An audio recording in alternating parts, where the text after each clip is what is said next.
ئازیزان و خۆشەویستان، ئەمڕۆتان شاد و ئەم کاتتان باش. جاریشتر لەگەڵەوەی ئازیزان بۆ پێشکەشکردنی بەرنامەیەشتر لە ڕێگەی کەناڵی هیواوە. ئەمڕۆ ڕۆژی 19 نۆڤەمبەر، ڕۆژی یەکشەممە، بەرنامێکی تایبەتمانە بێ بۆ خوێندنەوەی کتێبێک سەبارەت بە فەڵەستین. لە 7 ئۆکتۆبەر بەدواوە ئیسرائیل، تاوانکاری ئیسرائیل وە کوشتارێک کە دەرهەق بە خەڵکی فەڵەستین ئەنجامێدا شۆکهێنەر و ڕووداوێکە کە دنیای بە خۆیەوە مەشغوڵ کردووە، دنیای بە خۆیەوە خەریک کردووە. تا ئێستش زیاد لە 40 ڕۆژە هەواڵی فەڵەستین، هەواڵی کوشتاری مناڵانی فەڵەستین، مناڵانی غەزە، یەکەمین هەواڵی زۆربەی هەرە زۆری کەناڵە میدیایەکانی دنیاە. ئەم ڕووداوە و ئەم کوشتارەکە دوای پەلاماری حەماس بۆ سەر ئیسرائیل دەستی پێکرد، پەلامارێکە تایە کردەوەی دژە ئینسانی ئەنجام درا لە دژی مەدەنیەکان، لە دژی هاوڵاتیانی مەدەنی ئیسرائیلی، بەڵام پەلامارێک بوو لە هەمان کاتا بۆ سەربازانی ئیسرائیل و ئەم ڕووداوە بووە سەرەتایەکی تر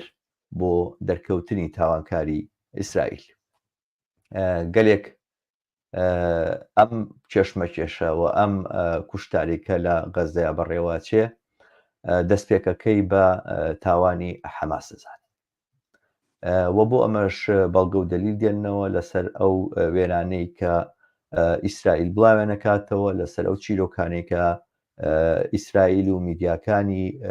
ڕۆژ ئاوا کە لایەنگری لە ئیسرائیلەکەن بڵاوێکەنەوە. هەمووان ناوی کوژراوەکان ئیسرائیل ئەزانین، هەمووان ئەیبیستن، دانە بەدانە چیرۆکەکانیان لە میدیاکانەوە بڵاوە بێتەوە، بەڵام کەس ناوی مناڵانی فەڵەستین نابات. هەست بە ناهاوسەنگیەک و ناهاوتاییەکی زۆر بەرجەستاکەی لەم بوارەیە و هەستەکەی لە زۆر لاوە خودی ئەم ڕووداوە کە حەماس پێی هەستا بە سەرەتای هەموو تراجیدیا ئەزانرێت کە لە فەڵەستین ئەڕوەدا و بە جۆرێک بە بیانوویەکی ئەزانرێت بۆ تاوانکاریە کە ئیسرائیل ئەنجامێدا. بەڵام دیاران مێژوویەکی کۆنا و هەر ئێستا بەشێکی زۆر لە میدیاکانی دنیاوە، بەشێکی زۆر بە تایبەتی لەسەر سۆشیال میدیا، نەوەی نوێ لە ئاستی دنیاە زانیاری زۆرتر سەبارەت بەم کەیسەوە، سەبارەت بەم دۆخەی کە لە خۆرهەڵاتی ناوەڕاستە پێک هاتووە پەیدا ئەکەن و لەگەل ئێگلاوە زانیاری بڵاو بێتەوە. ئەمڕۆ لە درێژەی و بەرنامانەیە کە ئێمە سەبارەت بەم بەڕووداوی غەزەوە کێشەی فەڵەستین ئەنجامانداوە، پێمان خۆشە کتێبێک لێرە بەسەر بکەینەوە بە هاوکاری هاوڕێیەکی ئازیز بخوێنینەوە کە هەندێک لاپەڕەی ونبوو یا ونکراو لە ئەم کێشە دێری و مێژوویە هەڵئەداتەوە. باسێکە لێرە ئەیکەین و مێژوویەکە ئیژێڕینەوە بە هیچ جۆرێک مەبەست لێی بیان و پەیداکردن یا بەڵگەهێنانەوە بۆ زەرورەتی پشتیوانی و زەرورەتی پشتیوانیکردن لە خەڵکی سیڤیلی غەزە کە دەیان هەزاریان بریندار و کوژراو بوون بە دەستی ئیسرائیل،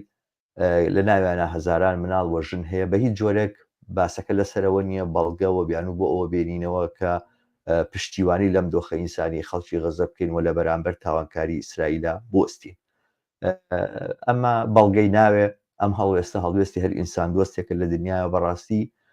ئینسان دۆستی ئێمەمانان لە دنیاە بەو کەیسانە ئەتوانرێ بپێورێ و بناسرێتەوە کە لە دەرەوەی سنووری جوغرافیای خۆمانە. وە کورد زمانێک زۆر ئاساییە کە بەرامبەر بە تاوانکاری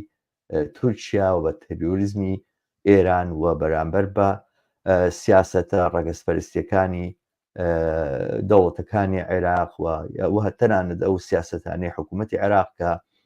بەشێکی لە ئێستاە خەریکە دووبارە مارەساکرێتەوە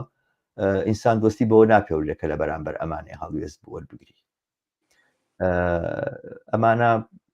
ئاسایین خەڵکی ئەم وڵاتین درک بە دۆخەکەکەینەوە لە بەرامبەر هەڵوێستەگرین ئەمە هەڵوێستێکی ئاسایی وەڵام ئینسان دۆستی و هەڵوێستی ئینسان دۆستانەوە ئازادی خوازانە بەو کەیسانە پێورێکە لە دەرەوەی ئەم جوغرافیایە خەریکن ئەچنە پێشەوە. هیچێک لەوانەوە بەرجەستریشیان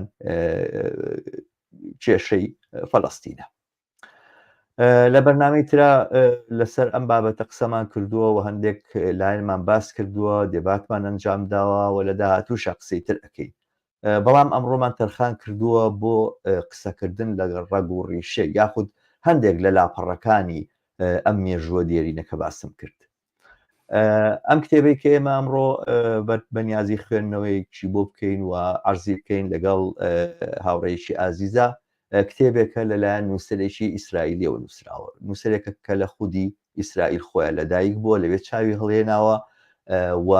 پرۆفیسۆرێکە لە بواری مێژووە، ئەویش ئیلان پاپەیە کە لە دەرەوەی ئیسرائیل ئێستا لە زانکۆیەکی بەریتانیا خەریکی دەرزوتنەوەیە. ئەم کتێبە بە ناوی The Ethnic Cleaning in Palestine یاخود بە کوردەکەی بێ بە پاکسازی ئیتنیکی لە فەڵەستین لە ساڵی 2006 لەلایەن ئەم نووسەرەوە نووسراوە پاش ئەوەی کە دەستی ڕاگەیشتووە بە کۆمەڵێک وەسائق و بەڵگەنامە کە ئەو مێژووی کە قسەی لەسەرەکە مێژووی پاکسازی ئیتنیکیە لە فەڵەستین لە ساڵی 1948 بە تایبەتی کتێبێکی لە چەند بەشا بڵاو کردوتەوە جاری تر ئەمە چاپ کراوە بۆ گەلێک لە زمانەکانی دنیا تەرجمە کراوە کەیشیان عەرەبیە و هەروە بە فارسیش تەرجمە کراوە. تا ئێستا من تەرجمەی کوردیم نەبینیوە بەڵام تەرجمەی بۆ گەلێک زمانی زیدوی دنیا فەڕەنسی و ئیتالی ئەوانش بەردەستە. بەرحاڵ زۆرتر کات نەگرین بەم پێشێکیەوە بچینە لای بەشداری ئەمڕۆمان یاخود میوانی ئەمڕۆمان کە لەگەڵمانایە بۆ ئەم بەرنمەیە هاوڕێ میرۆ عەبدولکەریم. بەخێراتی هاوڕێ، زۆر خۆشحاڵم کە داوەتی منت قبول کرد بۆ ئەم بەرنمەیە و مێدوارم تا ئێستا ڕۆژێکی باشت بووبێ. زۆر سپاس هاوڕێگیان بۆ بانگەشتنان بۆم بەرنمەیە، زۆر سپاسانەکەم هەم بۆم پێشەکێش لەسەر ئەم کتێبە کتێبی پاکسازی ئیتنیکی یا پاکتاوی ڕەگەزی لە فەلەستین. زۆر سپاس. زۆر سپاس. بەڵێ هاوڕێ میرۆ، دیارە من ئەم کتێبەم چەند ساڵ لەمەوە بەربینی بوو، هەندێک بەشیم لێ خوێندبووە بەڵام ڕاستی فریای خوێندنەوەی هەموو بەشەکانی نەکەوت بووم تاکو بینیم کە بەڕێستان لە سوۆسیال میدیا لە ڕێگەی فەیسبووکی خۆتانەوە لە هەندێک لە پەیجەکانەوە عەرزێکی بڵێن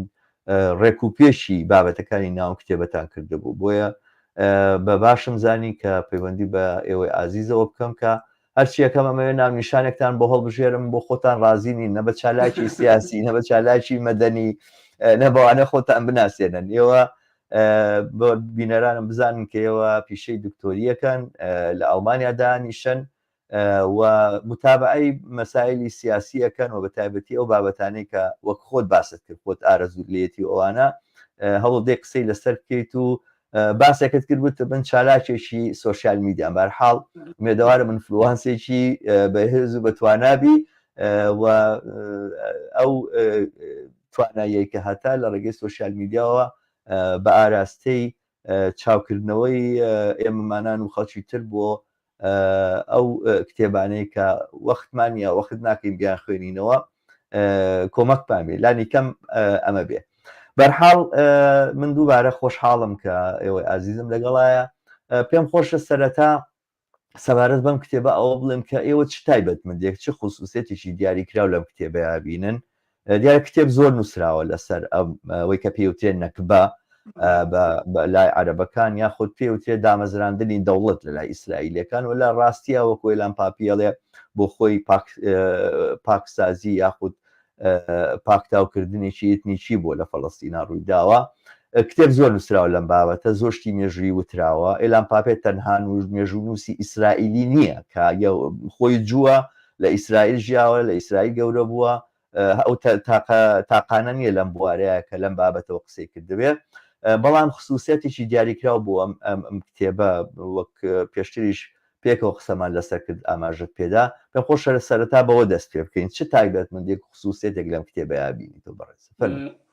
زۆر سپاس هاوڕێگیان. ڕاستیەکەی ئەم کتێبە ئەچێتە بواری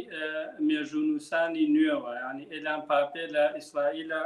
بە مێژوونووسی نوێ ناسراوە. ئەمەش وەکو پێشتر جەناب ئاماژە پێەیە 30 ساڵ دوای دامەزراندنی دەوڵەتی ئیسرائیل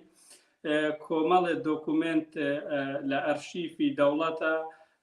پۆڵێنکردنەکان ئەگۆڕێ، ینی چیتر وەکو نهێنی سیر ناکرێت. ئەمە شەپۆلێک لە نووسین لەسەر مێژووی نەکبە بە دوای خۆیان ئەهێنێ،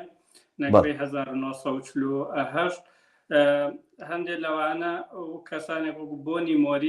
مۆریس کەسێکە کە بە ڕێڤیژنیست ناسراوە، زیاتر پشتی بەو سەرچاوانە بەستووە. بەڵام کۆمەڵە نووسەری تر هەن، کۆمەڵە مێژوونووسی تر هەن کە بەگشتی پیانەوترێ مێژوونووسانی نوێ کە دژایەتی ئەو گێڕانەوە یا ئەو مێژووەکان کە بە شێوەیەکی فەرمی دەوڵەتی ئیسرائیل قبوڵی کردووە، یا مێژوونووسانی فەرمی ئیسرائیل قبوڵیان کردوانش لە 5 خاڵا خۆیەگرێتەوە. یەکەمان ئەوەیە مەسەلەی ئینتیدابی بەریتانی و پەیوەندی بە دەوڵەتی جوولەکەوە. لای زانستیەکان وا بووە باوەڕیان وایە کە ئینتیدابی بەریتانی ڕێگر بووە لە دروستبوونی دەوڵەتی جوولەکە. مێژوونووسە نوێیەکان بەعکسەوە بەڵگا خەنە ڕوو کە ئینتیدابی بەریتانی باڵی فەلەستینی لاواز کردووە و بووەتە هۆی ئەوەی کە دەوڵەتی جوولەکە لە فەلەستینە ممکن بێت. دووەمیان مەسەلەی باڵانسی هێزە. باڵانسی هێز لە گێڕانەوەی زایەنەکانە، مێژوونووسە زایەنەکانە وا دەرەخێت کە دەوڵەتی ئیسرائیل دەوڵەتی یا بڵێم بسووتنەوەی زایۆنی بچووک بووە و کەمتوانە بووە و بە هێز و خۆڕاگری لە بەرامبەر هێزی عەرەب و فەلەستینیا وەساوەتەوە کە بەرامبەر ئەو جوولەکە زۆر بەهێزتر بوون. سێمیان مەسەلەی تەنسیق و یەکدەستی عەرەبە بۆ لە ناوبردنی ئیسرائیل کە مش لە گێڕانەوەی مێژوونووسانی نوێیە. مێژوونووسانی نوێ ئەمانە هەمووی ڕەتەکەن، ئەمانە وەکو ئەفسانە گەڕنەوە. مێژوونووسانی نوێ پێیان وایە عەرەب یەکدەست نەبوون، فەلەستینیەکان هێزەنەتەوە پەرستەکانی فەلەستین لە ناو خۆیانە دابش بوون بە سەر چەند باڵی جیاوازە و بە یەکدەستی و بە تەنسیق ڕوبەڕی بسووتنەوەی زایەنی نەبوونەتەوە، بەڵکو بەعکسەوە بووە. و باڵانسی هێزیش بەگشتی لە بەرژەوەندی بزوتنەوەی زایۆنی بووە و دواتر دەوڵەتی ئیسرائیل. و خاڵی چوارم مەسەلەی ملنەدانی عەرەب بۆ پرۆسەی ئاشتی و تەنازل نەکردن و گوایە دەوڵەتی ئیسرائیل دەوڵەتێکی ئاشتی خواز بوو، هەمیشە ویستێتی لە ڕۆژهەڵاتی ناوەڕاستە بە ئاشتی لەگەڵ گەلانی دراوسیا بژی و هەمیشە هەوڵی یاوە لەم بوارەوە. بەڵام عەرەبەکان یا فەلەستینەکان هیچ وەخت ئامادەی تەنەزول نەبوون و دانیان بە ئیسرائیلانە ناوە، دانیان بەبوونی جوولەکەیانە ناوە. ئەمەش پرۆسەی ئاشتی قورس کردووە. ئەمەش گێڕانەوەیەکی دیکەی زایۆنیە کە مێژوونووسانی نوێ لە ناو خودی ئیسرائیلە کە هەمویان مێژوونووسی ئیسرائیلین و لەو کۆمەلگا گەورە بوون چیتر بە خوێندنەوەی ئەرشیفی وڵاتە باوەڕیان بەم چیرۆکانە نییە. مەسەلەی پێنجەمیان مەسەلەی ئاوارەکانی فەلەستینە، ینی کۆچی فەلەستینەکان کە ئەم کتێبە بە چڕی لەسەر ئەو بوارە ئەدوێ. مەسەلەی کۆچی فەلەستینەکان لە ساڵ 1948 لە نەکبەیە لە خەیاڵدانی خودی فەلەستینەکانە وەکو ژانێک، وەکو ئازارێکی بە کۆمەڵ سەیرەکرێەوە، ینی وەکو چۆن لای خۆمان هەڵەبجە کۆڕە و بەو شێوە سیرکراوە وەکو کارەساتێ سیرکراوە لە ڕووی زانستیەوە زۆر لێکۆڵینەوەی لێ نەکراوە یعنی وەکو تراومایەک وەکو زەبرێک سیرکراوە لە خوێندنەوەی زایۆنیەکانی شابە شێوە بۆ کەوتویانە ئەمە کۆچی بڵێم ویستی خۆیان بووە لەسەر ویستی خۆیان و خۆیان ئەو وڵاتیان بەجێ هێشتووە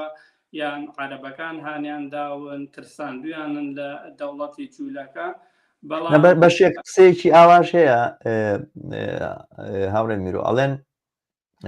عەرەبەکان کە ویستویانە پەلاماری ئیسرائیل بن بە خەڵکی فەڵەستینیان وتوان ئەو جێشەی ئەو لەشکر و سوپایانەی کە هاتوون بە خەڵکی فەڵەستینیان تۆ کە شارەکان چۆڵکەن با ئێمە جوولەکەکان ئیبادەکە اینجا وەختە بگەڕێنەوە ئەنی قسەیەکی لەم بابەتانە زۆر باوە کە لە ئیسرائیلەکانەیکەن ئەوانە ینی وەکو ئەوانە زیاتر ئەفسانن هیچ کە لە واقعی مێژووی ئەو وەختە ئەکۆڵیتەوە ئاشتی لەسەر خوێنیتەوە وەکو لەم کتێبانە دەرەکەوێت کە کتێبی مێژوو نووسانی نوێ هەمویان ئەو جۆرە گێڕانەوەی بە درۆ ئەخەنەوە و هەتا ئەوەیشی کە بۆ نمونە ئەوترێت بە ئارەزی خۆیان خاکی خۆیانیان فرۆشتووە ڕاستە کە لە فەلەستینە بۆ نمونە ئەفەندیەکان دەرەبەگەکان خاکیان فرۆشتووە بەڵام ئەم شێوازی خاک فرۆشتنە بە جۆرێ بووە کە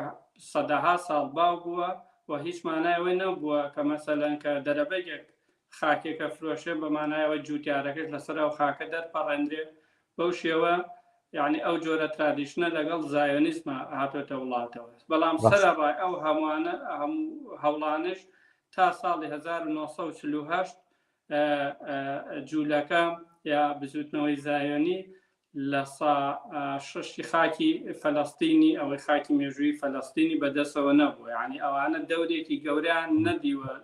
نەبینی ئێلان پاپێڵێ 5.8 لە 5.8 کرد لە سەدا کڕیوە بەڵێ ینی ئەوانە ڕاستە ئەوانە هەبوون بەڵام کاریگەری ئەوەی نەبووە کە وەکو بڵێن بێتە هۆی دروستبوونی دەوڵەتی ئیسرائیل ئەمە خاڵێکی زۆر گرنگە کە زۆر ئەفسانە لەم کتێبەیە پوچەڵەکرێتەوە یەکێکی تر لە تایبەتمەندیەکانی ئەم کتێبە کە لە کتێبەکانی تری مێژوو نووسانی نوێی جیاکاتەوە ئەوەیە کە ئەم باوەڕی وایە ئیلان پاپی باوەڕی وایە کە ئەم پرۆسەیە کە ڕووی داوە لە ساڵی 1948 پرۆسەیەکی نەخشە بۆ کێشتا و پلاندەنراوی منەسەقی ڕێکوپێک بووە و گەورەترین بەشی پرۆسەکە کە بە پلانی دال ناسراوە لە دەی 1948 ئەچێتە بواری جێبەجێکردنەوە وەکو ماستەر پلانێ ئەو وەک پاکتاوی ڕەگەزی سەیرێکات کە پاکتاوی ڕەگەزی پێناسەکەی ئەوەیە کە بە هێزێک یا گروپێکی ئەتنیتیکە لە وڵات دەرپەڕێنێت یا ئاوارەی بکە بە مەبەستی دروستکردنی دەوڵەتێکی چوونیەک یا کۆمەلگایەکی چوونیەک و لەم پرۆسەیە شەرت نییە هەموو جارێک کۆمەڵکوژی بکرێ ینی زۆرتر مەبەست لە وشەی چوونیەک لێرە هاوڕێ میرۆ بڵێن هۆمۆجینە ینی تاک ڕەگەز یا تاک ئیتنیک دەتوانین ئەم وشەیە بەکاربێنین چونکە چوونیەک لە کوردیا زۆر مانای جۆر بە جۆرە بەخشێ زۆرتر تاک ئیتنیک باشترە وەکو عیبارەتە بەڵێ فەرموو بەڵێ ڕاستە ینی کۆمەڵگایە کە هەر یەک ئیتنی تابێت یا ئەتنێک کە زۆرینەی پێبێنێ ئەتنەکەی تر کاریگەری نەبێت لەسەر کۆمەڵگا و ئەمە لە پلانی دالدا کۆتا فۆرمی خۆی وەرگرتووە خراوەتە بواری جێبەجێکردنەوە ئەم کتێبە لەم پرۆسەیە ڕاستە ئێمە پاکتاوی ڕەگەزیمانەیە بەڵام جیاوازە لە کۆمەڵکوژی یا جیاوازە لە جینۆساید ینی شەرت نییە لە ناو ببرێن هەمویان بەڵام پرۆسەی کۆمەڵکوژی زیاتر بۆ خێراکردنی پرۆسەکە بەکارهێندێ، پرۆسەی پاکتاوی ڕێگەزی یا دەرپەڕاندنی خەڵکی ئەسڵی ناوچەکە. ئەمەش لەم کتێبە بە جوانی باسەکرێ کە قۆناغی یەکەمی شەڕی بزوتنەوەی زایۆنی لە هەوڵەکانیانە قۆناغی یەکەمی بریتی بووە لە ئەو جەنگانەی کەوان ناوە پرۆسانێکانە پرۆسەی تۆڵەکردنەوە. بۆ نمونە گروپێکی عەرەبی لە شوێنە پەلاماری قافڵەیەکی جوولەکە ناوە ئەمان ڕۆشتون پرۆسەیەکی گەوریان کردو بۆ تۆڵەکردنەوە، بەڵام ئامانجەکەی زیاتر ئەوە بووە کە خەڵکەکە دەرپەڕێن. دواتر کۆبنەوەی پەردەوامیان کردو، هەمیشە دواتر بۆیان دەرکەوتووە ئەم شێوازە لە ئەم استراتیژە ناتوانێت زۆر ئامانج بەدی بێنێ لەبەرەوەی کۆمەلگای فەلەستینی بەگشتی کۆمەلگایکی ئاشتی خواز بوون، یعنی لەو کاتەوە کۆمەلگای جووتیار بوون و لەسەر خەریکی فەلاحەت و جووتیاری خۆیان بوون و هەتا لە چەند شوێنێکی کتێبەکە باسێکات کە هەم بۆ مەبەستی پرۆپاگەندا هەم بۆ مەبەستی ئۆپەرێشن یا بڵێم عەمەلیەی سەربازی سەرکردە زایۆنیەکان کێشەی ئەویان هەبووە کە خەڵکی فەلەستینی ئەوەنە سیاسی نین کامان بتوانن چالاکیان بەرامبەرکەن، یعنی حتا بە تەحریز و بە پرۆڤۆکەیشن و بەو شتانش ئەوان ناجوڵن. لەبەرەوە چوونەتە قۆناغێکی ترەوە، ئەویش قۆناغی چاوترسێنکردن یا قۆناغی تیرۆر و تۆقاندن. ئەم قۆناغی تیرۆر و تۆقاندنە لە دیسێمبەری 1947ەوە بەردەوامە بێ و لە شارەکانی حەیفا و یافا و چەند شوێنێکی تر جێبەجێکرێت تا دەی 1948. زۆر باشە. من بەر لەوەی کە چینە سەر ئەو تەفاسیلانەوە شتانەشی کە ڕوویان ناوە لەو کاتەیە هاوڕێ میرۆ، بەڵام دوو حەزەکەم لێرە ئاماژەی پێ بم. یەکێکیانەوەیە کە وەختێک باسەکرێ لە کۆمەلگای فەڵەستینی کۆمەلگایەکی ئاشتی خواز بۆ باسەکە لەسەرەوە نییە کە ئینتیمای دینی ئەمانە چۆن بووە، ئەفکاری دینیان چۆن بۆوانە. شتێکی زۆر باو و ئاشکرایە لە هینی بواری سۆسیۆلۆژیا ئەمە ڕوون ئەکرێتەوە. ئەو کۆمەلگایانەی کە کۆمەلگای کشت و کاڵین زراعەتن زۆرتر کۆمەلگایەکەن کە شەڕ و شۆڕ تێکی ئەدا، ینی ژیان و بڵێم ستایلی ژیانی تێک ئەدا. مەسەرەن کۆمەلگایەکە لەسەر بنەمای مەڕداری دروست بوو بێ، ماڵداری دروست بوو بێت و ئەوانە و گەرمیان و چوەستان بکەنوانە زۆر باچیان بەوە نییە لەو شوێنێک کەتیان ئیستیقرار هەبێت و ئاشتی هەبێت و ئەوانە. بەڵام ئەو کۆمەلگانەی کە کۆمەلگای زراعین و زۆرتر خەریکی کشت و کاڵن و بە کشت و کاڵەوە خەریکن، بەتابەتی کشت و کاڵی چی مەسەن تۆ بوو نمونە هەتاوە نییە بڵێ دانەی وەڵە بچێنی توانە لە فەڵەستینە زەیتونە لیمۆیە مەسەلەن ئەو میوەهین بوون کە ئەمە خزمەتی پێویستە دار مەسەلەن دووربوونی لە شەڕ و شۆڕ و لە ئاگرکەوتنەوە لەوانە پێویستە، ئەمانە بە عموم کۆمەلگای ئاشتی خوازن. پۆینتێکی ترەوەیە خاڵێکی تر کە قسە لەسەر پاکتاوکردنی ڕەگەزی ئەکرێ، ینی باسەکە لەسەرەوەیە ئەسڵی ئەم کتێبەش پێم وایە بەم ئاماژەیە بەم ئاراستەیە ئاماژە بە کە ئەمە شتێکی کتوپەر نەبووە، ئاوانە بۆ مەسەلەن دابنیشتە بن مەجموعەیەک تاوانکاری بۆ نمونە ئیسرائیلی بیریان کرد بێتەوە دەی با ئێسترێت دەست پێ بکەن بە ئین لەبەرەوەی ئەوان ڕازی نابن کە لەگەڵمانە بژین و بە ئاشتی بژینوانە با دەریان کەی. ئەساسەن پاکتاوکردنی ڕەگەزی بەشێکی نەخشەی زایۆنیستی بۆ دروستکردنی دەوڵەتێکی تاک ئیتنیکی، دەوڵەتێک کە بەس تەنها دەوڵەتی دیانەتی جوولەکەیە. دیارەکە دواتر ئێستا بە نەتەوەی ئیسرائیل و پێڵێن نەتەوەی ئیسرائیل، بەڵام لە حەقیقەت ئەو دەمە ئەوەی کە جوولەکە بووە ئێستاش لەوەی کە جوولەکەی یاخود جووە نەک جوولەکە ببوورە، ئەوەی کە جووە بە دیانەت و ئەوانە ئەتوانێت هاوڵاتێکی ئیسرائیلی بێ. ینی پاکتاوکردنی ئیتنیکی بەشێکی تعریفی ئەو دەوڵەتە بووە کە جوڵانەوەی زایۆنیستی وسێتی دروستی بکە. زۆر ڕاستە لەسەر خاڵی یەکەم بزەبێت ینی فەلەستین چەندەها بڵم بە درێژایی سەدان ساڵ دەوڵەتی جیاواز هاتون لەو خاکە حکمیان کردووە و مندڵ فەلەستینیەکان پێیان وا بووە هەتا حکمی جوولەکەش یا بڵم ئەم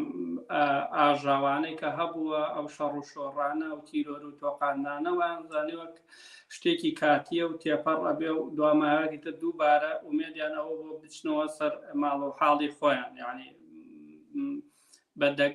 بەدەگمەن هەتا لە ناو سەرکردەی فەلەستینیەکانیشە بەدەگمەن هەستکراوە بەوەی کە چارەنووسێکی لەو شێوەیە چاوەڕێیانەکات لەسەر مەسەلەی پاکتاوی ڕەگەزی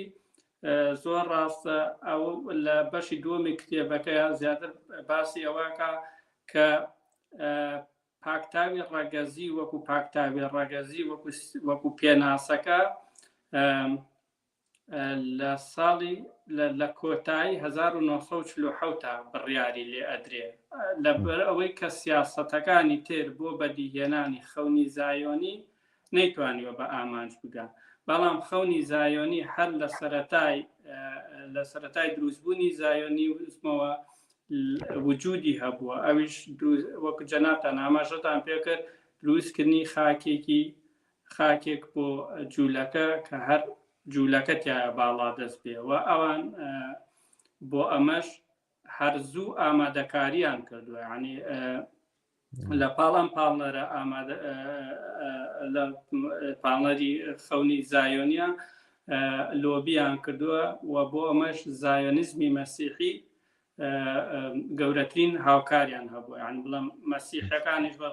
وەکو جوولەکە باوەڕیان بە کتێبی پیرۆز هەیە و باوەڕیان بەو هەموو چیرۆکانە هەیە کە لە پەیمانی کۆنا هەیە و وەکو ئێستاش لە بەڕاستڕەوی هێشتا هەردەسەڵاتیان هەیە مەسەن ئەو وەختەش هەر بۆ شێوە بۆ زایۆنیزمی مەسیحی بەڵام هەرچەندە پاپێ لە کتێبەکە ئاماژە بەم شتاناکە بەڵام ئەو لایەنەی تریشی فەرامۆش کردووە کە هەر لەناو حکومەتی بەریتانیا چەنەها ڕەوتی دژە زایۆنی هەبووە و مەسەلە تەنها خەونی زایۆنی نەبووە کە مەسەلەی بەدیهاتنی دەوڵەتی ئیسرائیلی ممکن کردووە لە بەشی دووەمی کتێبەکە زۆر باسی ئەو خەونی زایۆنیەکە هەروە باسی ئەو هەوڵە دیپلۆماسیەکانەکە بەڵام زایۆنەکان هەرزوو باوەڕیان بەوە هەبووە کە ئەوان دەبێت لە ڕووی سەربازیشەوە خۆیان بەهێز بکەن و لە ڕووی سەربازیەوە خۆیان بەهێز بکەن و هەم لە ڕووی کۆکردنەوەی زانیاری و ئاماریشەوە لەسەر فەلەستین و بەشێکی گەورەی پرۆژەی زایۆنی لە 1930 بریتی بووە لە دروستکردنی تۆمارێکی گەورە لەسەر گوندەکان و شارۆچکەکانی فەلەستین یعنی و گوندانەی کە باسەکەن زۆربیان گوندی گەورە بوون و بۆ زیاتر لە 1000 کەسی تیا ژیاوە ئەمانە بە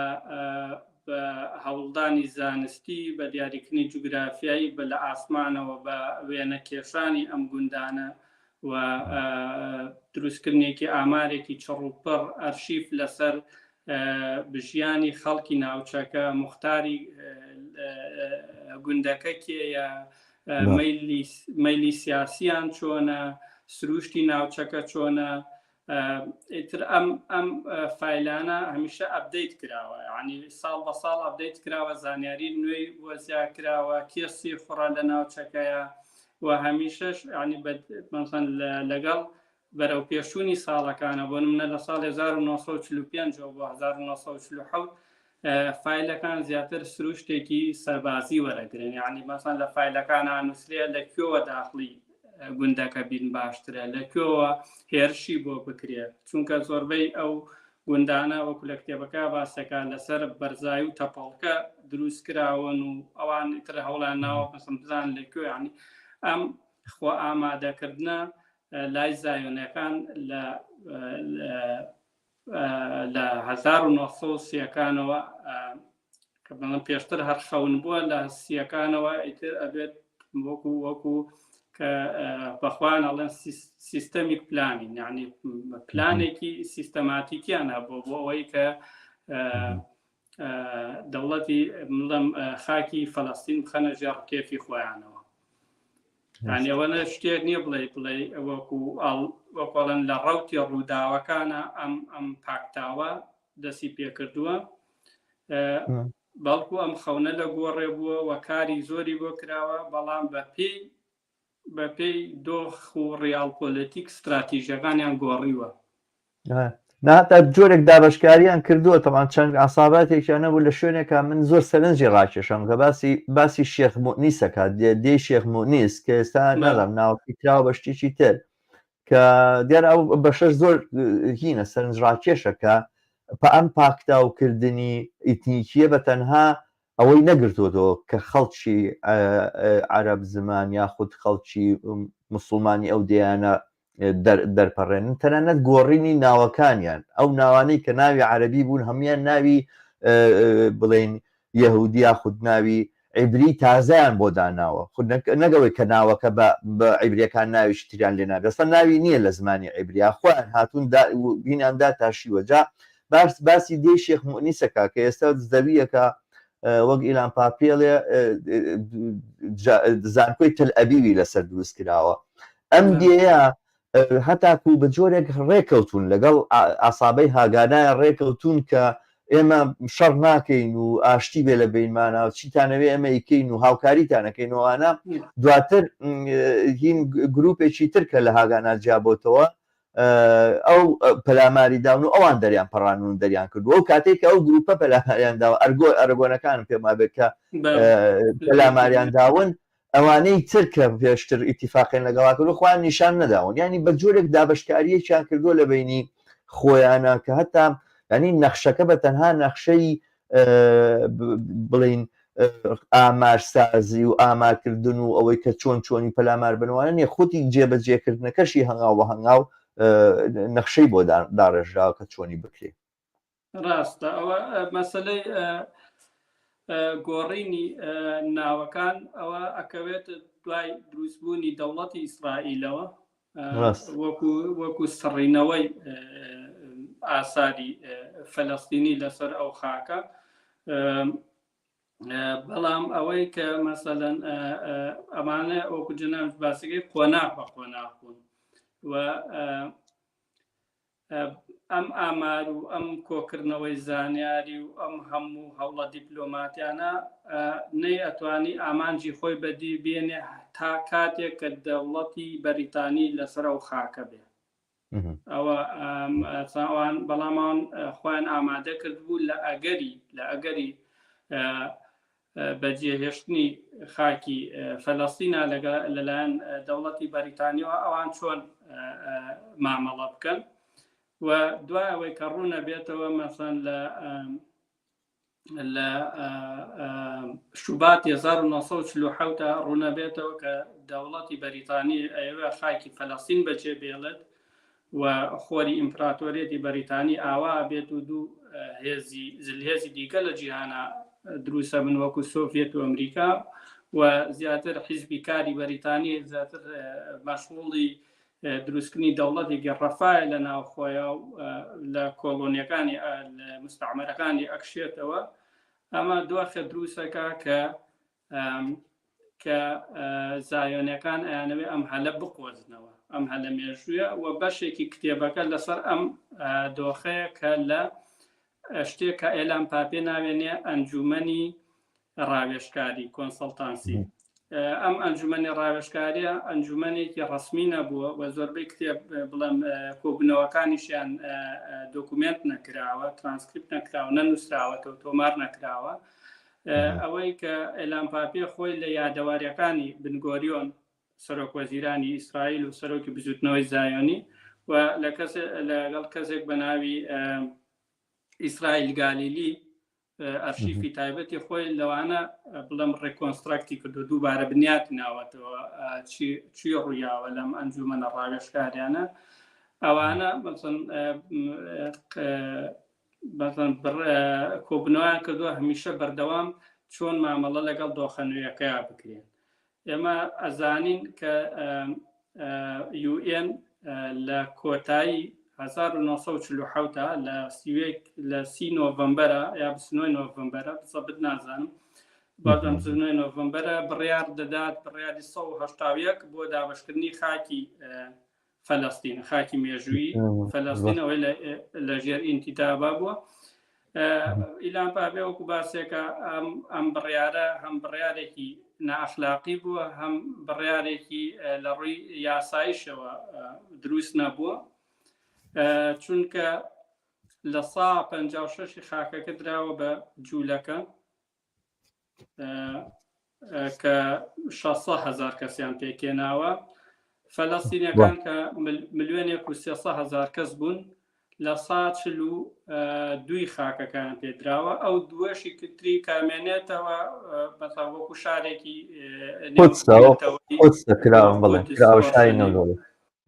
بۆ شارێکی نێودەوڵەتی. زایۆنیەکان هەر لە ئەوەڵەوە ڕازی نەبوون بەم جۆرە دابەشکردنە بەڵام قبوڵیان کردووە وەکو سەرەتایەک دەستپێکێک بۆ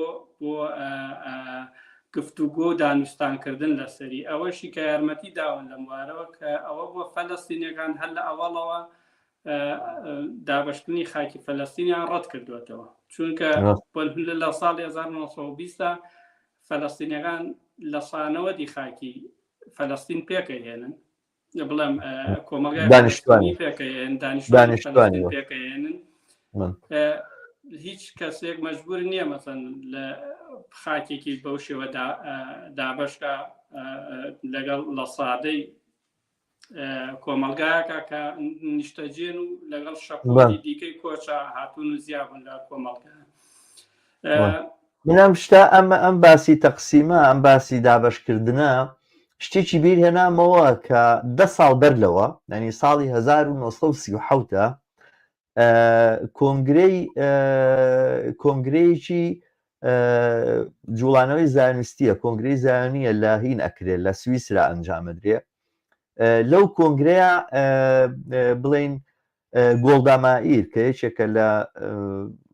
کەسایەتیە بەرجەستەکانی ئیسرائیل لەویا بەشدارە بێ گۆڵدامائیر کارێکەکە کە لە ناو ئەو کۆنگرەی بڵێن زایۆنیانەیە باڵێکی چەپی تایە و باڵێکی ڕاستی تایە باڵە چەپەکەی نەک لەسەر بنەمای ئەوەی کە دەوڵەتی ئەم دەوڵەتە کە دروستە بێتەوەوانە چۆن بێ لەسەر بنەمای ئەوەی کە ئەمانە هاوکاریشان هەیە لەگەڵ فەڵەستینیەکانە بڵێن چەپەکانی فەڵەستین کە ئێمە دەوڵەتێک دروستەکەین دەوڵەتێکی مەدەنی بێ هەموو کەس جێگەی تیا ببێتەوە و لەلایەتر باڵی ڕاستەکانیشان ئەیانەوێت تەواوی فەڵەستین بێ بە ئیسرائیل نەک بەشێکی بەتەنها پێچیان ئەهێنێ و لەو کۆنگرەیە بڕیار ئەدەن کە ڕەت یەکەنەوە فەڵەستین دابەش بکرێت ینی بڕیاری تەقسیمە و چووکە پرۆژەی تەقسیمە پرۆژەیەکی کۆنە هەر لە 1940 لە سیەکانەوە پرۆژەیە هەر هەبووە هەر بەریتانیا باسی کردو کە بەشێکی بۆ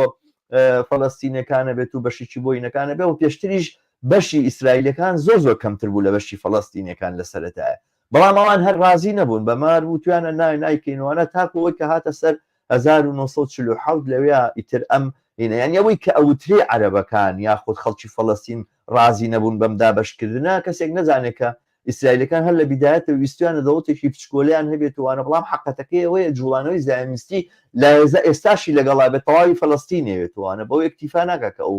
ناوچەی کە تایە دروست بۆ یەکەم جارەوەوانە هی ئەو بێ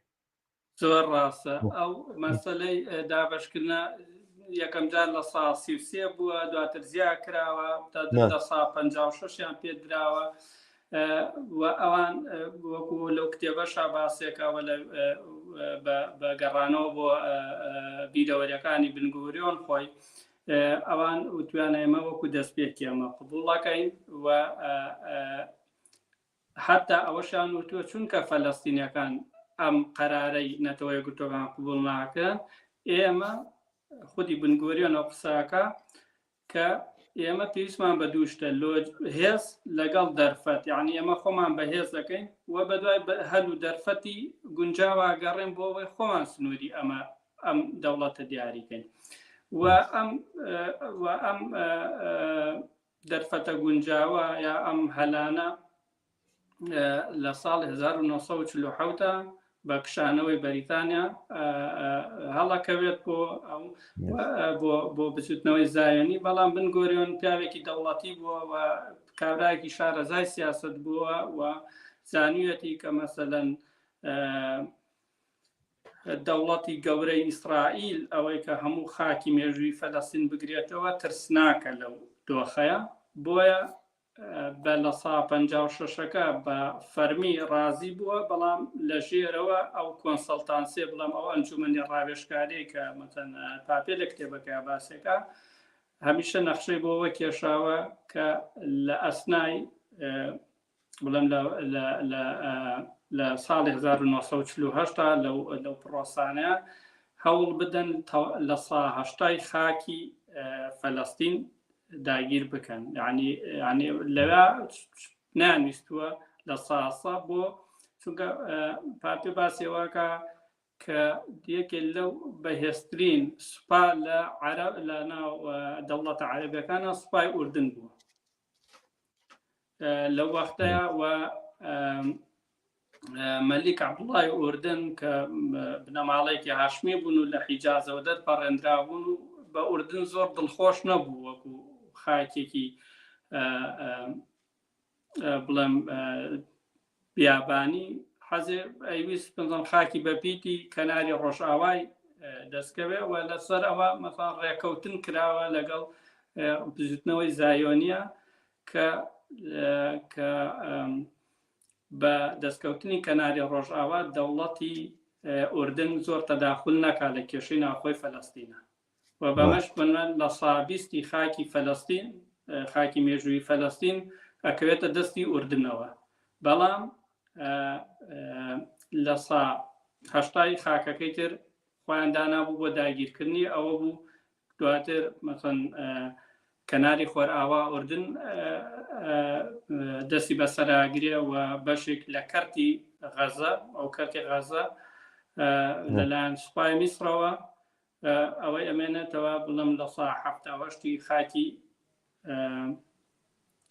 خاکی مێژووی فەلەستین ئەبێ بە ئیسرائیل، یعنی ئیسرائیل لەو خاکەیان نەماوەتەوە کە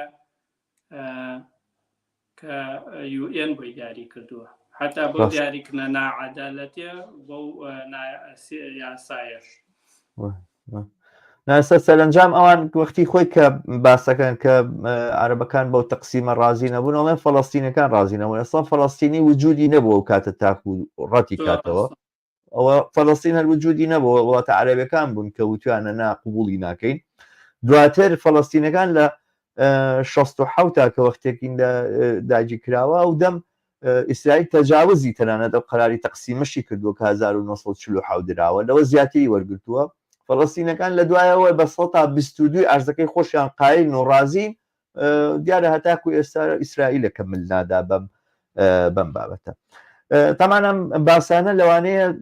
ئەگەر بچینە ناو تەفاسیلەکان و وردەکاریەکانەوە کە من پێژنیارمەوەیە هەر هاوڕێک پێی خۆشە بەڕاستی لە مێژووی فەڵەستین و مێژووی ئیسرائیل و مێژووی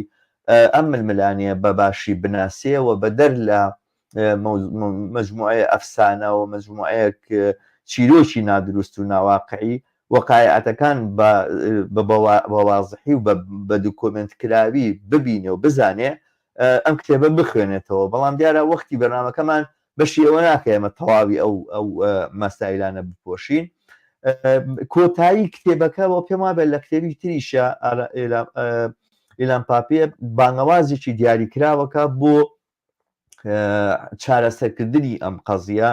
بانگەوازەکەی ئیلان پاپێ لە ئەوە جیاوازەکە هەتا ئێستا خودی عەرەبەکانیش داکۆچیەکەن. ئیلان پاپێ ئەڵێ ئێمە توانین دەوڵەتێکی یەک دەوڵەتیمان هەبێ، بەڵام ئیسرائیل لەم دەوڵەتە ڕەگەزپەرستی و ئەپارتیادی ئێستەی بگۆڕێ بە دەوڵەتێکی ئازاد کە بۆ هەموو هاوڵاتیانی بێ و بۆ هەموو دانیشتوانی بێ و معلومە کە ئەوانی کە ئێستا هاتوون لە ئیسرائیلە ئەژین و باب و باپیران هاتو خۆ تازە دەریان ناکەیت و دەربەدەری وڵاتانی تریان ناکەیتوانە تازە لێرە ژیاون و بوون بە بەشێک لە وڵاتە بمێنەوە بەڵام تەبیعەتی دەوڵەتی ئیسرائیل ئابووگۆڕی پێم خۆشە سەبارەت بەوە باوی سەرنجت بزانمەوەی کە ئێلان پاپێ لەوێ ئایڵێ. زۆر ڕاستە لەسەر مەسەلەی فەلەستین و ژیانی فەلەستینیەکان لە ناوخاکی ئەوەی کە ئیسرائیل هەم بە ڕەسمی بە ئیسرائیلە ناسرێ هەم ئەوەشی کە ئیسرائیل داگیری کردووە یا گەماڕۆی داوە کەرتی غەزە گەماڕۆ دراوە و کەناری خۆرئاوا داگیر کراوە بەڵام بە قانونی نەلکێنراوە بە ئیسرائیلەوە. لەوە کتێبی تری هەیەەوە لە داهاتوودا هەوڵەدەم بە پێی توانە لەسەری بنووسم کە ئیسرائیل وەکو کە کتێبەکەی بەنای گەورەترین زیندانی ڕووی زەوی وەکو ئەوە لەوێ باس لە سیاسەتی دەوڵەتی ئیسرائیلەکە کە هەر لە سەرەتا عنی مەسەن لەوەی لە ساڵی 1947ەوە بە قسەی بنگۆریۆن بۆ پاراستنی باڵانسی دیمۆگرافی یعنی بۆەوەی کە هەمیشە جوولەکە باڵا دەست بێ و زۆری نەبێت لە وڵاتە و داگیرکردنی تەواوی خاکی ئیسرائیل یعنی هەمیشە لەم کێشمەکێشەیە بوون مەسەن ئەگەر ئێمە تەواوی خاکی ئیسرائیل بڵام فەلەستین داگیر بکەین ژمارەی عەرەبەکان زۆرترە بێ ئەو وەختە کێشەی دیموگرافیمان بۆ دروستە بێ یا ئەوەیە ئێمە مەسەنن خاکە داگیرەکەین بەڵام بە ڕەسمی نایناسیێنین وەکو بەشێ لە وڵات بۆی دوایە وەکو هاوڵاتی ئیسرائیل سیر نەکرێن وەکو هاوڵاتی ئەمانە هەموو ئەم شتانەی کە دەوڵەتی ئیسرائیلێکە بەرامبەر بە خەڵکی فەلەستین هەم لە داگیرکاری هەم لە گەماڕەدان هەم لەوەی کە بە قیاسایی ناچێتە ژێرباری ئەوەی کەم خەڵکە بە ڕەسمی بە هاوڵاتی خۆی وڵات بناسیێنێ هەم بە ئەو هەموو هەڵا وێردە یاسایانەی کە بەرامبەر خەڵکی وڵات تێیکا دانیشتوانی ڕاستنی دەوڵەتی ئیسرائیلی ئەکا بە دەوڵەتێکی ڕاگەزپەرست و دەوڵەتێکی ئەپارتایت کە لە ئەفریقای باشوور ئابووە و هەموو ئەمانە تەنها بەهێز ئەم دەوڵەتە ئەتوانێت بمێنێتەوە تەنها بە کوشت و کوشتار ئەتوانێت بمێنێتەوە تەنها بە سەرکوت ئەتوانێت بمێنێتەوە یعنی هیچ شەرعێتێکی نییە دەوڵەتی ئیسرائیل و ئەگەر و مەسەلەی دوو دەوڵەتی مەسەلەیەکە لەسەر ئەرزی واقع بووە بە ئیمکانی نەماوە چونکە زۆربەی وڵاتەکە لە لایەن ئیسرائیلەوە داگیر کراوە و بنسم کەرتی غەزە گەماڕۆ درێوە وێرانەکرێەوە شارێکی بچووکە و کەناری خۆرئاواش وەکو زۆر لێکۆڵەر باسەکەن وەکو ئەڵەن وەکو پەنیری سویسلی لێ هاتووە یعنی خاکەکە کونکون کراوە هەر کراوە بە سێ بەشەوە وەکو لە ڕێکەوتنامەی ئۆسلۆیە بەشێکیان هەتا و کەناری خۆرئاواشی بەشێکیان لەلایەن ئیسرائیلەوە حکومەکرێ و بەشێکیشان دراوە بە ئیدارەی ئۆتۆنۆمی فەلەستینی کە بەو شەرتەی کە لەژێر جڵەوی خودی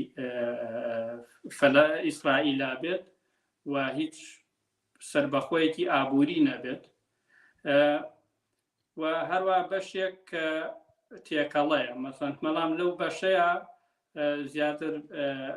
جوولەکەی زیاتر نیشتە جێکرێ ماڵی زیاتری فەلەستینیەکان وێرانەکرێ و ئەگەر سبەیش دەوڵەتێک مەسەن بۆ ئەو بەشە بچووکەی کەماوەتەوە لە ڕووی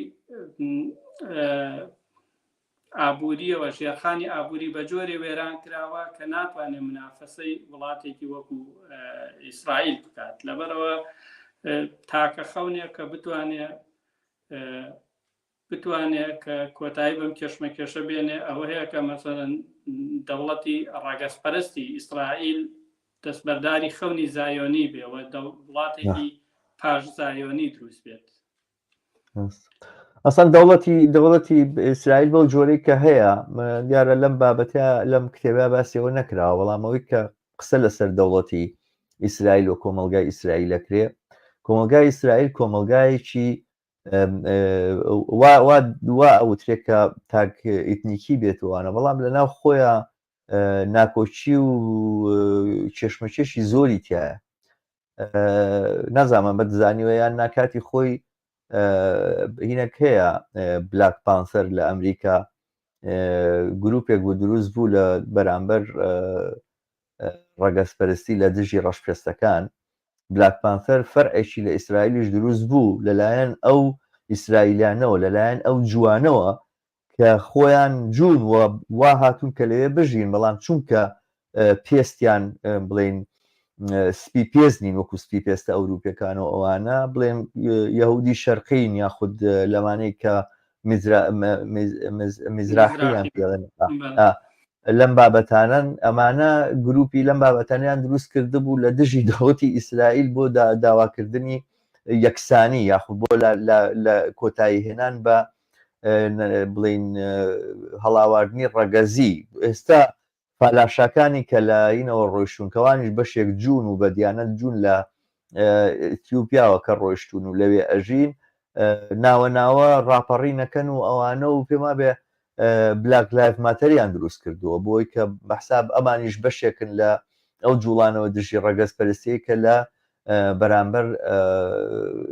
بڵێن ڕەشپێستەکان ئاکرێت لە ئەمریکا، لێرەش لە هەمان شت لە ئیسرائیلیشە هەیە. لەبەرەوە کۆمەلگایەکی ئاوان ناچوونیە کاوا لەو پەڕی ڕاستی مەزهبی و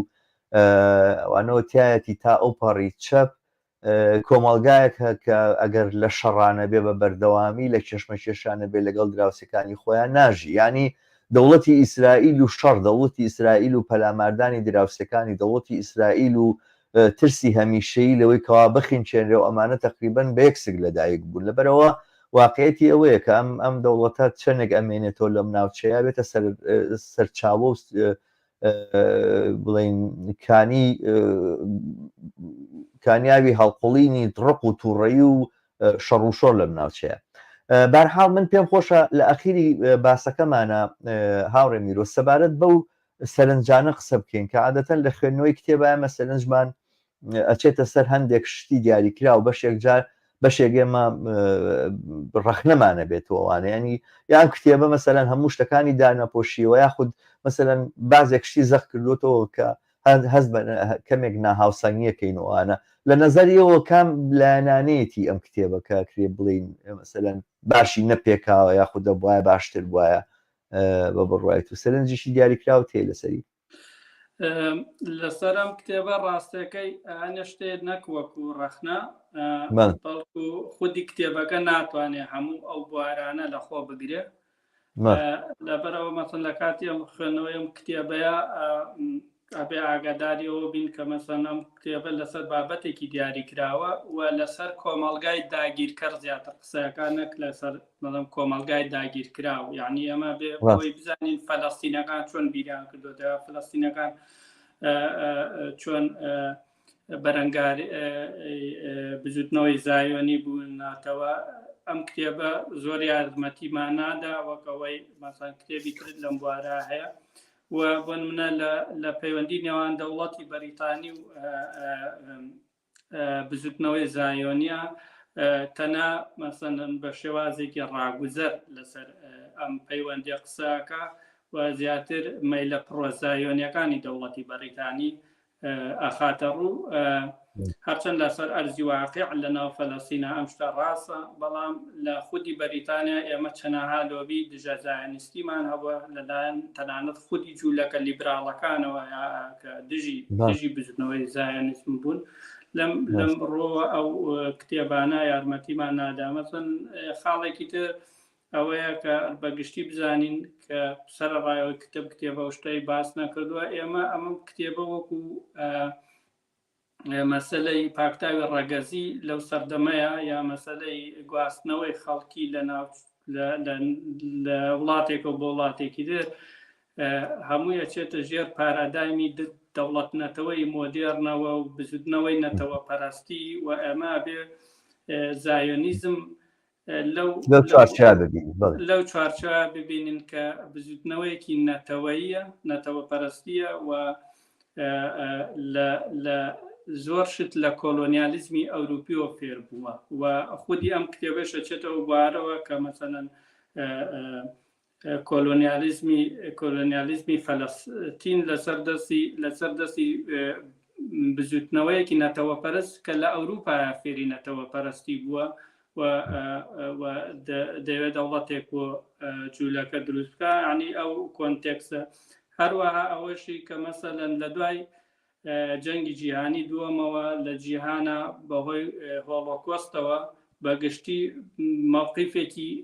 مووقیفێکی محریج بووە لە جیهانە کە دوای تاوانێکی گەورەوە بەرامبەر بە کۆمەڵگای جوولەکە هاوسۆزێکی زۆر بۆ جوولەکە بووە لە جیهانە کە حەقیخواانە دەوڵەتیان هەبێ ژیانیان هەبێ، بەڵام کەمتر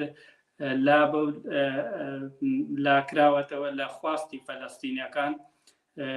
لەم کتێبە بە شێوە بەباشی باس نەکراوە، بەڵام هەندێک لە سەرکردەکانی بزوتنەوەی ڕزگاری خوازی فەلەستینی یا بزوتنەوەی بەرەنگاری لە ڕاستیە خزمەتیان بە بزوتنەوە نەکردووە، خزمەتیان بە خەڵکی فەلەستین نەکردووە و چوونەتە پاڵ دەوڵەتە فاشیستەکان و تەوەکو کەسێکی وەکو مفتی گەورەی قودس کە پەیوەندی هەبووە لەگەڵ نازیەکانە و شتێکی زۆر سەیریشم لێرە بینی لەم کتێبەیە کە ئێلان پاپێ باسێکە وەزان بە ئەنقەز ئەم مەسەلەیە وروژێنێ. خێزانی حوسینیەکان کە هین ئەمین حوسینی ژێشێکە لیانەوەوانە هەر لە سیەکانەوە دەستیان پێ کردو لە بەرامبەر سوڵتانی لە بیستەکانیشە لە بەرامبەر سوڵتانی عوسمانیان بەردەوەی دەوڵەتی عوسمانی لە ناوچێ و بێ کەمپینیان کردووە مەیڵن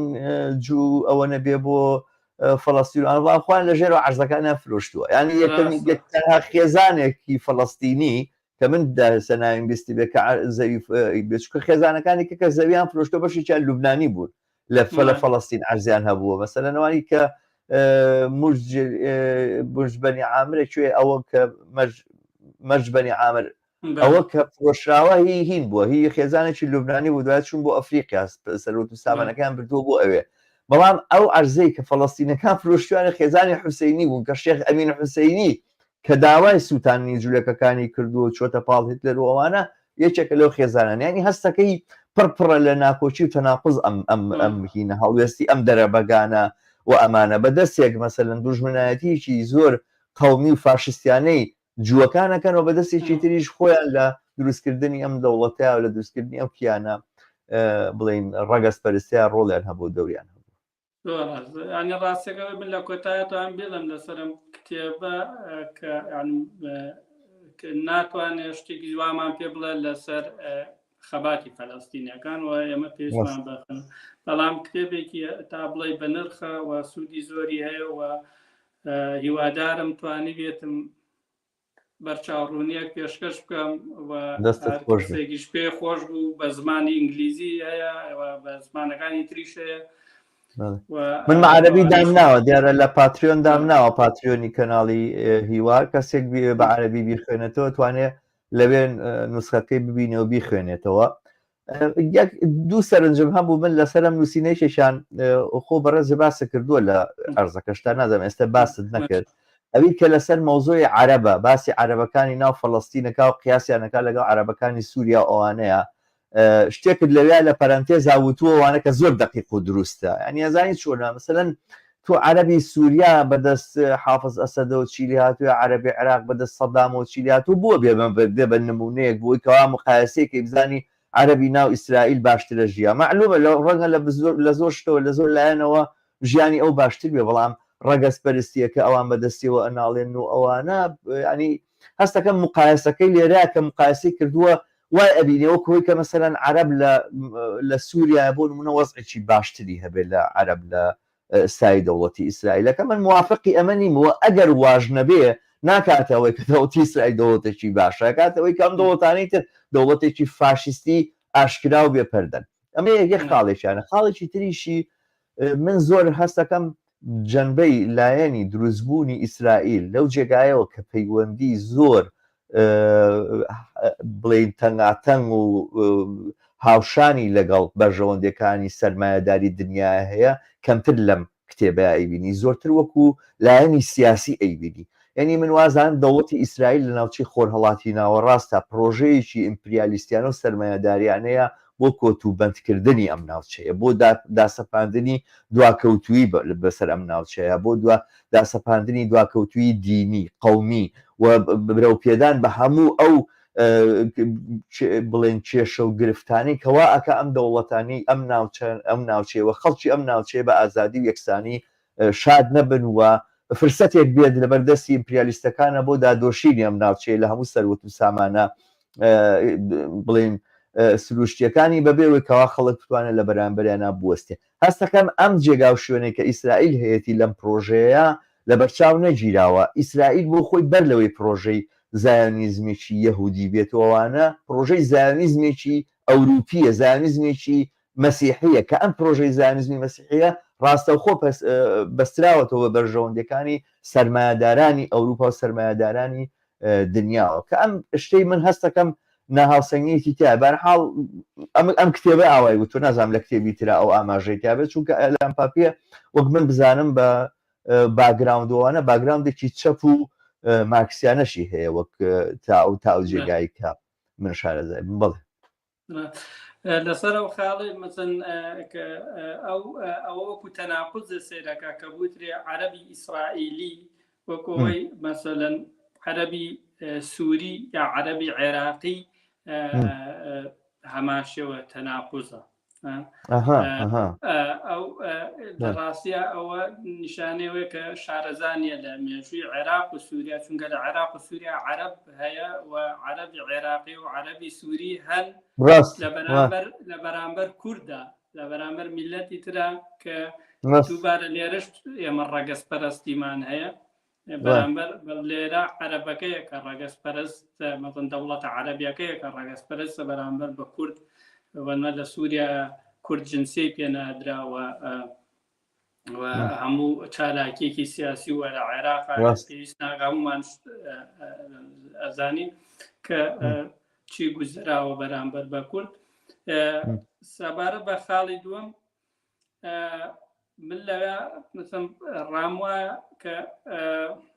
مەسەلەی پەیوەندی بە دەوڵەتی زایۆنی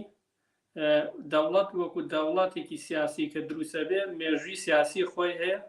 و ڕاستە کۆمەلگاکە کۆمەلگایەکی سەرمایەداریە و بەبێ پشتیوانی سەرمایەداری ئەم دەوڵەتە ناتوانێت بمێنێتەوە و ئیمپریالیزمی ئەمریکی مەتن ڕۆڵی گەورە بینێ لەوەی کە دەوڵەتی ئیسرائیل بۆ وەکو هاوپەیمانێکی استراتیژی هاوپەیمانێکی ناوچەی ئەو لە ناوچەکەیە. بەڵام خودی دەوڵەتەکە کە دروست بووە بەم ئامانجە دروست نەبووە. ئەمە بە هەمان شێوە بۆ تورکیاش ڕاستە. مەسەڵەن ئێمە تورکیا دەوڵەتێکە بژنەوەی کەمالیەکان دژی پەرتکردنی ئەو تۆزەخاکەی عوسمانی کە لە تورکیا ماوەتەوە هەوڵە تورکای چی پێوتە تورکای ناوەڕۆکیان دروستکردیان بڵم کۆر ئەوە بۆی هەمووی لە دەست نەچێ با تۆزێکی بپارێزم بی هەڵمەوە. ئەتر لەم ئەسنایە مەسەڵەن ئەرمەنی قەتڵ و عامە کرێ ڕاگوێزە کرێن و یۆنانیەکان ڕاگوێزەکرێن و کورد ئاسیمیلا کرێ و بەڵام دواتر ئەتوێنرێتەوە مەبەست ئەتوێنرێتەوە لەناو بۆتەی دەوڵەتی تورکیا. ئەم دەوڵەتە لەوێ مەثەن دەوڵەتێکی فاشیستیە و بۆ پاراست بۆ دروستکردنی تورکایەتی نوێ ئەم هەموم کارانەکە. بەڵام دواتر ئەم دەوڵەتە ئەبێ بە دەوڵەتێکی سەتەلایت بۆ پاراستنی بەرژەوەندەکانی ئەوروپا و ئەمریکا لە بەرامبەر هەڕەشەی سوورە بڵم هەڕەشەی کۆمۆنیزمە کەوان بە هەڕەشەیان زانیوە بە بەرامبەر هەڕەشەی سۆڤێتە.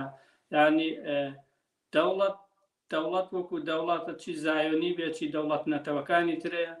مێژووی خۆیان هەیە لە دروستبوونیان مێژووی خۆیان هەیە ئایدۆلۆژیایەکی لە پشتە خەونێکی لە پشتە و بەڵام ینی من لەمەوێ ئەوەی کە بێڵم ئەوەیە دەوڵەتەکان تەنیا کورت ناکرێنەوە بۆ فاکتەرە ئابوووریەکەی ڕاستە کۆمەڵگاکە کۆمەلگایەکی سەرمایەداریە کۆمەلگایەکی چینایەتیە بەڵام زۆر گرنگە کە مەسەڵەن ئێمە استراتێژی و ئایدۆلۆژیای ئەم دەوڵەتانش بزانین بۆی زیاتر لیان تێ بکەین.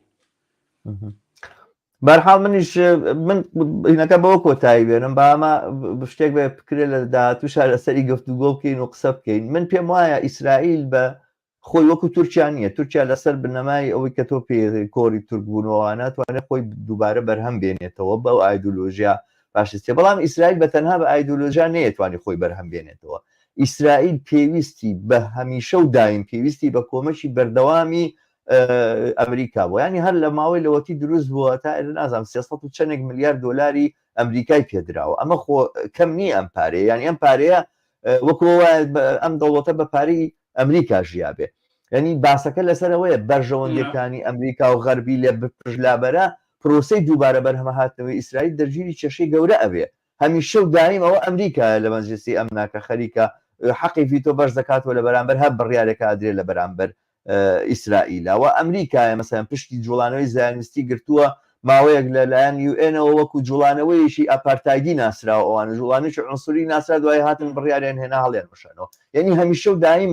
لە وجودی ئیسرائیلە تۆ ناتوانانی بەرژەوەندەکانی غەرب و هێزی غەرب هێزی سەرمایەداری دنیا بە تایبەتی سەرمایەداری خۆر ئاوا و ئەمریکا لابەری. ئەمە بەشێکە لە ماهیەتی ئەم دەوڵەتە. بەرحاڵ بیڵینەوە باسە بۆ باسی تر ڕاستەکەی من هیچ ئینکاری ئەو شتانە ناکەم کە مەسەڵەن بەڵام ئەبێ بەسەن ئێمە لە ڕووی کرۆنۆلۆژی و ینی مێژوەکەی بۆ کە گەڕێتەوە ئەوەش بۆ خۆی گرنگی خۆی ینی ئێمە لە مێژووی ئەمریکایە سەردەمانێکیشمان هەیە کە پەیوەندی ئەمریکا و ئیسرائیل زۆر پەیوەندێکی نالەبار بووە و ئەوە لە کۆتایی 1950ەوە و بە تایبەتی دوای 1960ەوە ئیتر سیاسەتی ئەمریکا وای لەیە کە ئەو شێوەیە کە ئێمەی تریناسین کە ئیسرائیل لە بە مناڵە نازدارەکەی ئەمریکا، بەڵام عنی لە مێژوە هەمیشە بەو شێوە نەبووە. مەسەن ئێمە زۆر ساتە وەختی دژە ئیسرائیلی و هەتانان دژە زایانیزی بشان هەیە لە بەریتانیا لە ئەمریکایە و پێشتریش لە بەریتانیایە و ئەوان بە هەوڵی لۆبی و ئەوانە کە توانیانە سەرکەوتوو بن لە ڕاکێشان. بەڵام ئێمە ساتە وەختێکیشمان هەیە کە بسووتنەوەی زایۆنی توانێتی جەنگ بباتەوە لە شەڕی عەرەب ئیسرائیلە ئەوە کە وتراوە بە سوودوەرکردن لە چەک و چۆڵی چیکۆسلۆڤاکیا و سۆڤێت. ئەمانە ئەم دەوڵەتانە هەمیشە هەتا قەراری تەقسیم و دامەزاندنی ئیسرائیل لەگەر سۆڤێتی لە پژنەبایەوانە ڕەبوو تووشی گرفتی زۆر گەورە ببێ، بە تایبەت کاتێک کە سۆڤێت کۆمەڵێک دەوڵەتی تریشی لێوی ئەنا لەگەڵا بووە ئەگەر مۆقفیان لە بەرامبەریا بووبایە و نیانێشتا ڕەنگ و ئەم دەوڵەتە دروست نەبووە. ئەوە حەقیقەتە. یعنی ئەمە مەچەند دەوڵەتەکان ئەم یاریانە ئەکەن وەکو دەوڵەت جیاوازە مەسەن لەوەی ڕاستە من کۆمەڵیاکە سەرمایەداریە مەسەن بەرژەوەندیەوە ئێمە نمونەمەشمان لە عێراقیشە هەیە کەمان شێوە تا ویستی خۆی سەقامگیرکە سوودی لە سۆڤێت وەرگرت دواتر مەسەلەن سەنگەری گواستەوە و ینی ئێمە لە چەندەها دەوڵەتە ئێمەم شێوازە ینی بەو شێوە نییە هەمیشە کە دەوڵەتە ئەو دەوڵەتە گەورەکە بەرژەوەندی هەبێ باوکو دەوڵەتە بچووکەکانیش لەم نێوانە یاریەکەن و بۆ خوانیانوێ پێگەی خوان بەهێزکەم بۆ ئایدۆلۆژیا خوان. بەڵامەوە هەڵەگرین بۆ کاتێکی بۆ کاتێکی تری هەڵەگری من سەرنجم هەیە لەسەری دەوڵەتی ئیسرائیل دەوڵەتێکی زۆر تایبەتە، کیانێکی زۆر تایبەتە. بەرحاڵ بۆ بەرنامەی تری هەڵەگرین ئەم باسە باسێکی گرنگ و مهمیشە بەڕاستی ئەم مەوزوعە. بەرحاڵ دەستت خۆش بێ هاوڕێگیان زۆر سپاس دەکەم کە میوانداری خود داوەتی منت قوبول کرد بۆ ئەم بەرنمەیە مان نەبی دەستت خۆش بێ بە ئومێدەوەی کە لە بەرنمەی تریشا پێک بگەینەوە. زۆر سپاس بۆ تۆش هاوڕێگیان کاتێکی خۆش سپاس بۆ بانگێشتدان.